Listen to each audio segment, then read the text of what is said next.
Our second keynote speaker, Mr. Jean-Pierre Murray-Kline, is a serial entrepreneur, author, business and environmental technologist, change champion and future thinker. Sounds a bit like an auctioneer.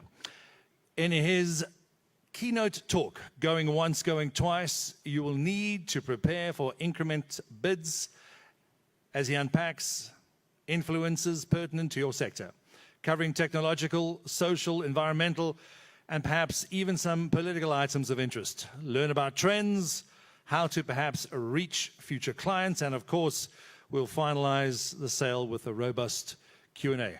Mr. Jean-Pierre Murray-Kline. I'm a writer, I've got my notes. Let's get straight into this. Great. What is a business and environmental technologist? What on earth is that? What type of career? Well, the truth is, I've actually made it up, but it's not a pseudo-career like car guards or politicians. I do real work, and I study people, nature, technology, environmentalism, and then I try to share information that's meant to help people make decisions, better decisions, both at home and also at the office, but I never ever tell people what to do. Now, a great deal of my time is used on studies and research, and there's about 18 different subjects which I frequently visit. But anything that can affect the trajectory of your future, be it at home or at the office, I may be studying it already. Digital transformation in South Africa, the way we do things in South Africa or Africa is very different to the rest of the world. A little bit further down is a similar article about AI. Again, we do things very differently when it comes to AI here. Will there be travel agents in the future? I was mandated by a very large travel agency to work out what is going to happen to their travel agents. They were very curious. A little bit further down, you'll see there's lots of space to mine. Now, this was a particularly fascinating project for me. I'm a Star Trek fan, and the mining industry was trying to work out what happens next. The mining industry is suffering a little bit at the moment, and they asked, well, JP, what's going to be happening to our sector, and where can we look at next? And we started to work on opportunities, not even in South Africa, Africa, or even Earth. We're talking about mining in space on asteroids, and it is a multi-trillion industry, and it's already underway. So if that interests you, it might be a good article to bookmark. A little bit further down, I'll give you money for your pee. Now, this sounds disgusting, but I wrote this with a professor at the University of UCT, and he's basically converting urine into something very, very valuable. Underneath is Africa colonized the world.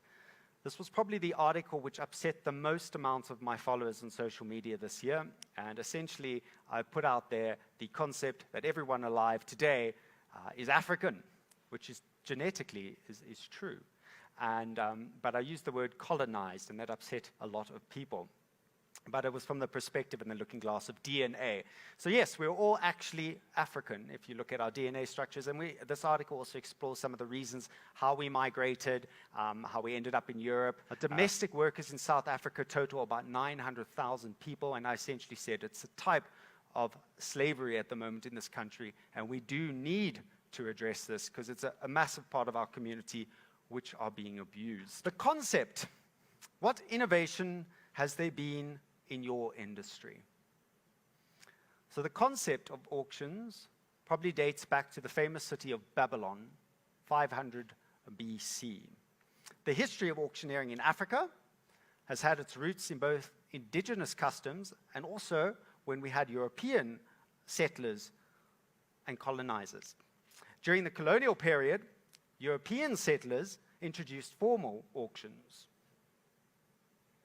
At that time, it became the common, if not preferred, method of trade. Livestock, produce, and even land. This is what the textbooks would tell you. Unfortunately, it's also true that auctioneering played a horrible part in the slavery industry. Nonetheless, auctions rolled out in South Africa, Kenya, and Zimbabwe, and as countries gained independence, the auction industry in Africa blossomed. It evolved significantly. Markets in real estate, vehicles, and then later in arts and technologies. There's something fun about an auction, which sets it apart from your traditional trade or your cashiers, especially those at Checkers. It's also one of the best ways to fetch the best price for a competitive price. The most expensive item ever sold traditionally is considered the 1963 Ferrari 250 GTO, an incredibly sexy looking car. It got $70 million in 2018. In comparison, the most expensive item ever sold at an auction had a successful bid of $450 million, and that was Leonardo da Vinci's painting Salvador Amundi. And if you Google that, it's definitely not as sexy as the car.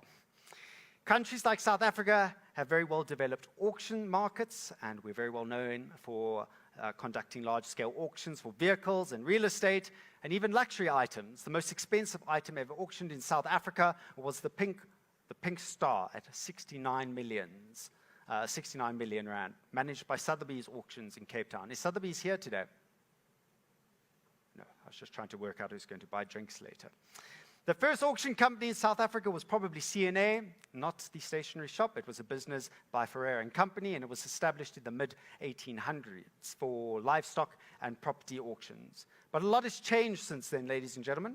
In 2025, the biggest development is online auctions, web and social media marketplaces. And this has given many of the smaller players an opportunity to compete with the bigger players, sort of fishing in the same pool.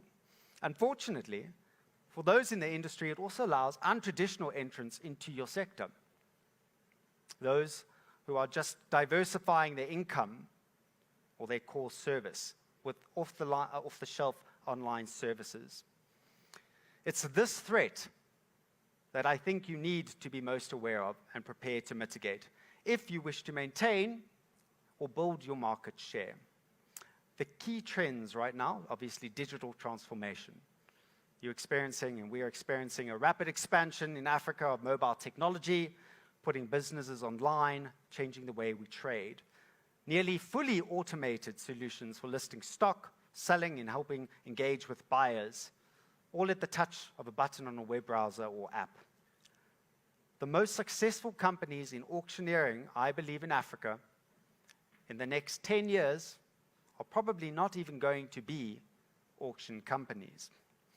Now, I'm an environmentalist. I'll unpack a reason why in just a moment. I'm an environmentalist, so I always need to talk about renewable energy. So government and businesses are, of course, investing in solar and wind projects, not enough, unfortunately, all to reduce our dependence on fossil fuels. Of course, our Minister of Minerals and Resources is still championing fossil fuels, so we're doing things a little bit backwards. But my point is, there's a massive shift in the marketplace, and I think you should expect a reciprocal change in your client base. What sort of things might be sold when we no longer want to buy a car that runs on fuel? Do you think there's going to be as much of a market for those beautiful vehicles outside? Has anybody tried to get a Gen Z interested in a classic car? What are we going to do when houses don't have solar panels? There might be partnership opportunities here. But for certain, there's going to be an increased demand in green assets, and for others, not so much. Here's a question, and I really would like to see if anyone's got an answer. Do you think there'll be as many petrol stations in the next 20 years? Yes? No? I did a very interesting article. It's no longer on my website. It was called Your Last Tank of Fuel. I guarantee you there won't be. The time is coming. What's going to happen to those buildings, to the land, to the businesses? Are they going to be liquidated?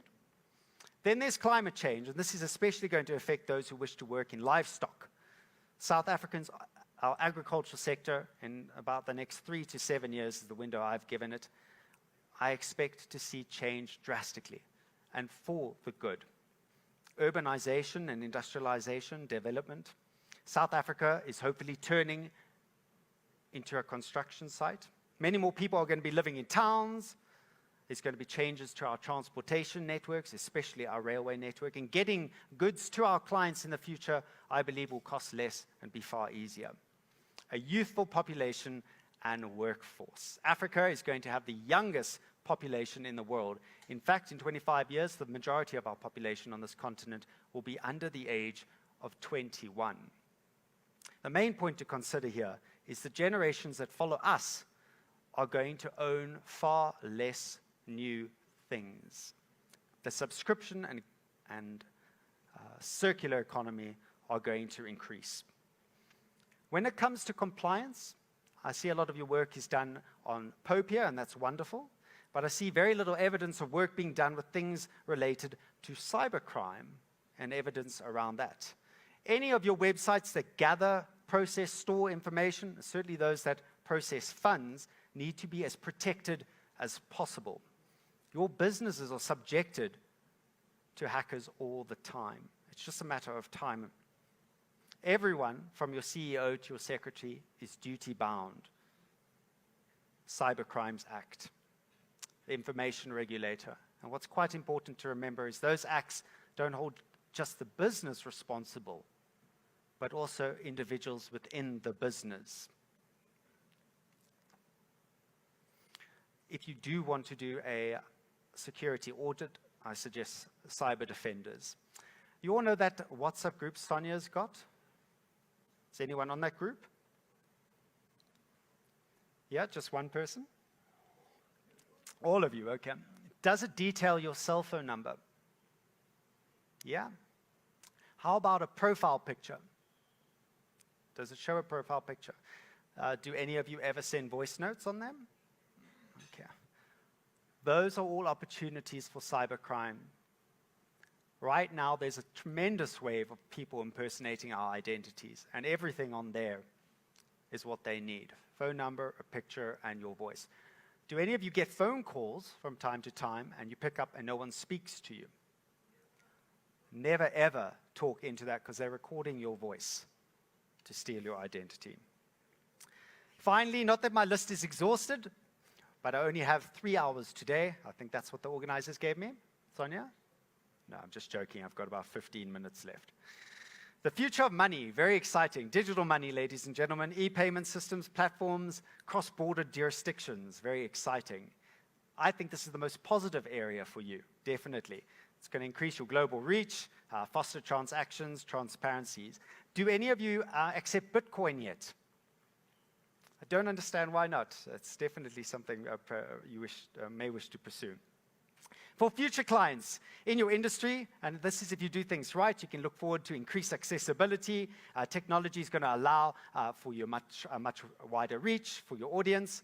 Enhanced user experience. Online auction platforms are already offering very user-friendly interfaces, although I did Google some of the industries and they haven't yet caught up. Improved transparency. Technology can enhance your transparency, your trustworthiness, especially of the businesses and those that are working in it. Perhaps tackle that negative reputation I've heard a lot of you people talk about. So when will this future arrive? Well, for many, it's already here. Websites like eBay, Sotheby's, Christie's, they all provide user-friendly platforms for conducting online auctions. Facebook, please remember that name. They've got 4.2 billion clients, and very soon I think they're going to be entering your market. BidSquare, AuctionZip, all doing streaming, and their clients can track their auctions online. There are some auction companies playing with blockchain technology. This can verify ownership. It's very, very helpful. You no longer have to be accused of tampering with odometers on your cars. There's lots of new technologies, and I'm not aware of any business in South Africa that's currently developing an app or a website that employs all of these. And I don't know why. And I think the first that does is going to have something we call a We Buy Car moment. More common in use, we've got augmented reality or AR, creating your previews. Things are a little bit more complicated with other businesses, and they're trying with narrow AI, which is very good with predictive analytics, trying to forecast the value of trends. But I think I'd like to encourage everyone to try and study some of the industry leaders, especially the global ones like Sotheby's and Christie's auctions, or any business you think that is innovating. It's always good to look at the leaders. I really enjoyed Heritage House auctions and Cop Art. They're quite interesting. They deal with salvage car parts. BidSpotter, AuctionZip, Katiwiki, very interesting one. Ritchie Bros, they deal with heavy equipment like tractors. Phillips Auctions, they deal with some antiques and collectibles. In South Africa, I really liked, and I hope I'm saying this name correctly, Accor. Yes, is that cool? And then there's GoBid, which is doing quite well with taxis. I'm not sure if they're a member, though. I didn't see the badge. So what needs to be improved in your industry? Just going to let the slides sit for a second so you can read. I'm sure some of you have seen some of these before. So the vast majority of complaints in your sector are global in theme. And I had to speak about the elephant in the room today. It's part of the influence. Many people online are calling you thieves. The staff don't know what they're doing. Took too long to do anything, not transparent, not responding, completely unethical in auction practices, take too long to give deposits or refunds back. These are all complaints about one auction house in South Africa. And Google said this was one of the top 5. There are also some of your suppliers who are saying some things about you online. The biggest complaint I found was that you're not settling your accounts. I actually, 2 months ago, had an auction company contact me and become a client and breach a contract. I'm not going to name and shame them today. Now, I understand for the most part, each and every one of you are competitors. I need you to remember, should you plan to be around for the next 10 to 15 years, and I hope some of you do, your biggest competitor is not in the room today. They've in fact just started to work at WhatsApp or Facebook or Amazon or just leaving high school. How do you survive and how do you gain market share? My simplest advice is you need to become a technology company. The technology that is needed to compete globally is costly to set up and also costly to maintain. Some of you, I'm sure, have already tried. To compete here in South Africa or Africa at large, there's a little more wiggle room because the big players haven't really rolled out the red carpet yet. So there is some opportunity to lay down a foundation. However, the price tag is still outside the reach of most people, and this is why I highly recommend collaborations, sharing risk, sharing rewards. So what can technology do for you right now to help? I think the first thing you need to focus on is changing the narrative, portraying a good experience, a brilliant alternative to other methods of buying and selling. And you can leverage social media. Now, I don't think social media works for everyone. Think of an industry, perhaps a crematorium. I've never seen anyone like a crematorium.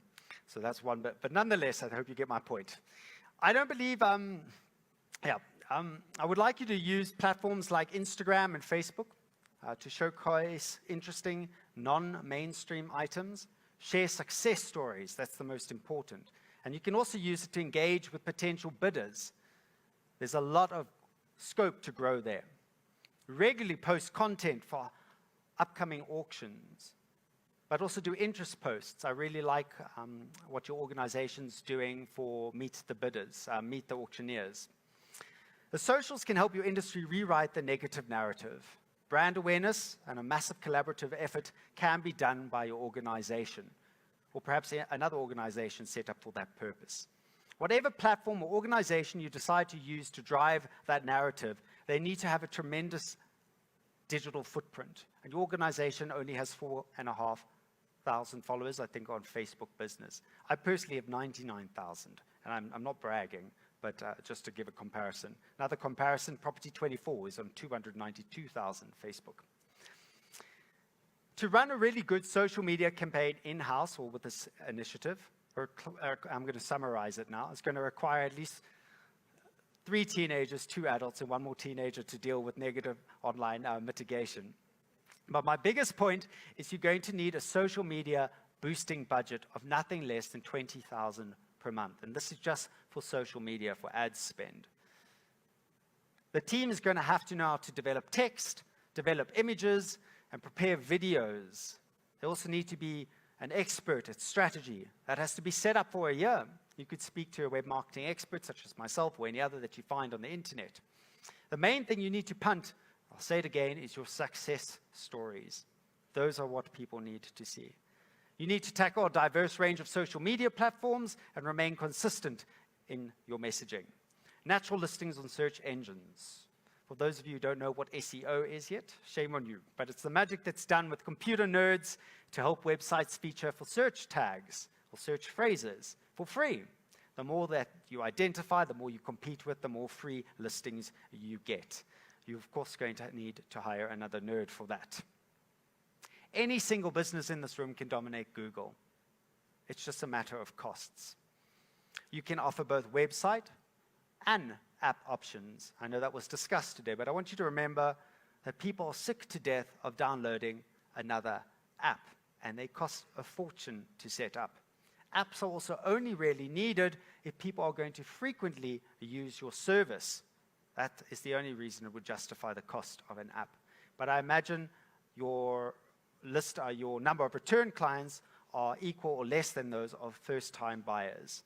So you should focus on new clients. Either way, people are more likely to try a website first. And the only advantage apps really have nowadays are in terms of capabilities over a website or offline capabilities. But we now have HTML5, which can do pretty much everything an app can do. Don't underestimate email marketing. I know a lot of you have got subscriber lists on your website. Keep that up, but please make your templates interesting.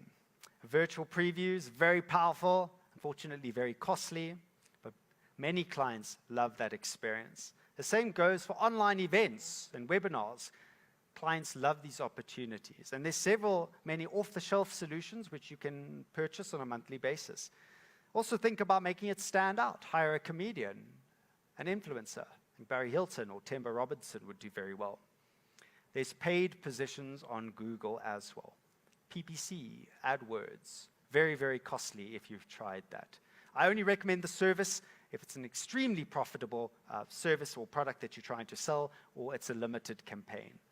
Data analytics, if you enjoy that kind of thing, or you can hire another nerd.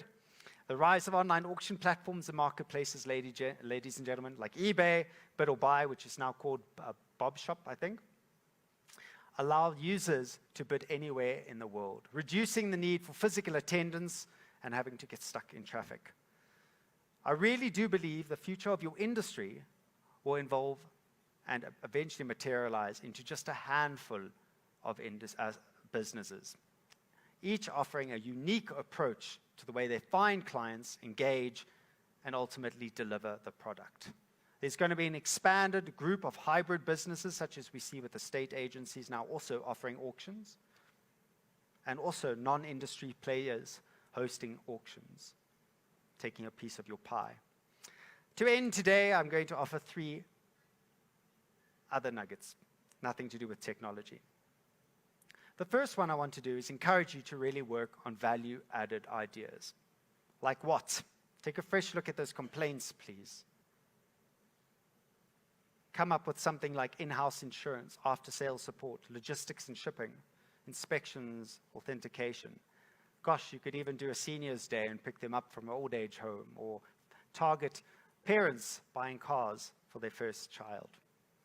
The second idea, become a champion of your industry. It's imperative to speak well of your industry and those that work within it, even if they're your competitors. This is part of what is needed in changing the negative narrative, which is out there. Like with tourism, the best ambassador for South Africa is not Trevor Noah. I know his foundation was mentioned earlier, but it's you. It's the people in this room. My final tip is probably the most important. Diversification. For the most part, the people in this room and also the people using your services are of a certain gender and race. The business in this room that first introduces isiXhosa and isiZulu, or something specially for ladies, is immediately going to have a massive advantage to a new market. With that said, the sale's done, sold. Good afternoon, everyone. Hello. And I want to sincerely appreciate the presenter, as most of the highlighted has actually been very, very impactful concerning bidding. As we all know, that in auctioning, bidding involves raising the current price with the goal of being the highest bidder, which include registration under certain rules and bid confidentiality. Now, my question is, how do you, as an auctioneer, address certain mistakes by auctioneers to bidders, i.e., like in cases of overestimation of certain equipment? Thank you very much. Thank you for that question. I think organizations such as the one that invited me to speak today should take on that responsibility. I'm not from within this industry, but it's a collective effort to make sure that together you uphold the standards of your industry and speak to your colleagues. Yeah, that would be my best advice. I thoroughly believe in collaboration and communication. So have you noticed a competitor in your industry that's creating shenanigans and making things unpleasant for you? Let's hear the truths. Yes, I think the smile is a yes. I would just encourage you to reach out to them directly. And if they don't listen to you, well, try Hello Peter. I don't know. Speak to your organization. Right, we have another question in the back of the room. Good afternoon, Jean. Hi, sir. Hi. Thank you. I'm grateful for the great insights that you put forward today. I've got a company called Anderson Jordan Auction.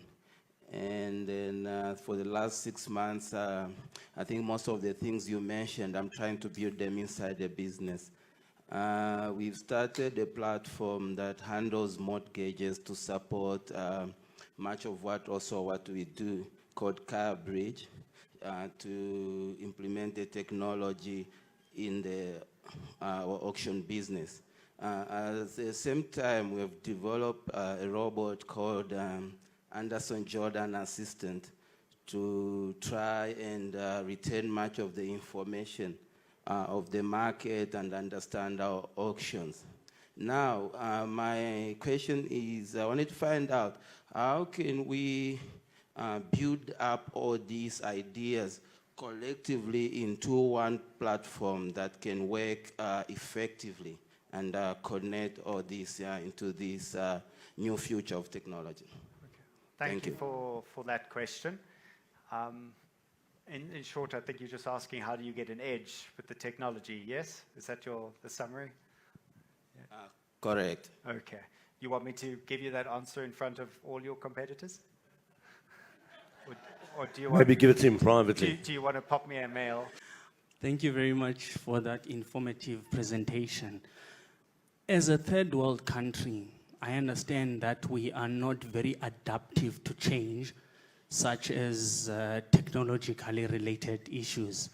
How much can we learn from first world countries, and how much of that can assist us in terms of our evolution as a third world country? Thank you.